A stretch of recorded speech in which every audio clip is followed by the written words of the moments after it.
Well, I'm sure you've all heard of globalization, but I wonder how many of you have actually thought about what it really means. Because you see, the whole thing of capital globalizing has encouraged what the labor movement, and Zwelinzzy Mavavi in particular, is called the race to the bottom.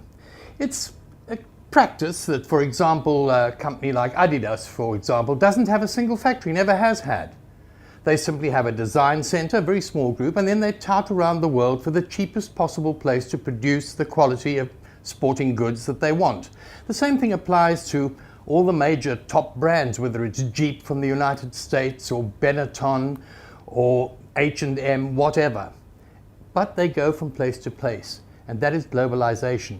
And I really have had my fill on globalization over the past week. I've spent 4 days at the UNI Global Union World Congress here in Cape Town. And it brought back to me just the sheer horror of what this actually means, this race to the bottom. And it also demolishes really all those free marketeers and their arguments about deregulation, which really means a form of slavery for the majority and anarchy at the end. In particular, what was brought up was the Rana Plaza incident. I say incident, that's a terrible euphemism. It was the most horrendous, the worst industrial accident ever in any factory. 1,132 garment workers died when a shoddily built 8-story building collapsed in Dhaka in Bangladesh in April last year. More than 2,000 injured. But the difference this time is that the unions have also become globalized. They've followed on, and we now have global unions involved in coalitions with human rights groups in pressing for change and not having business as usual. So we have, for the first time in history, a legally binding agreement called the Bangladesh Accord about human rights and worker rights in a place like Bangladesh. It's not a wonderful good news story. It's a very huge fight that's still going on now.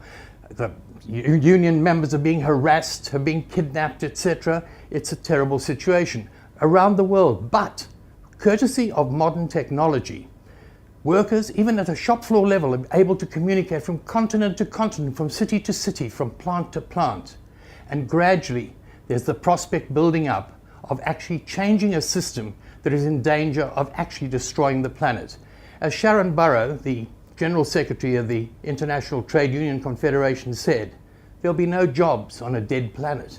And that is something we should really bear in mind. It's something I'm going to concentrate on in my column, my Inside Labour column this week, which you can read on this platform tomorrow, Fin24, and in print in the business section, page 2 of City Press on Sunday. I'll concentrate, I think, primarily on Rana Plaza and the lessons that it has for us in South Africa in particular, where our own garment and textile industry is all but demolished, along with the footwear industry.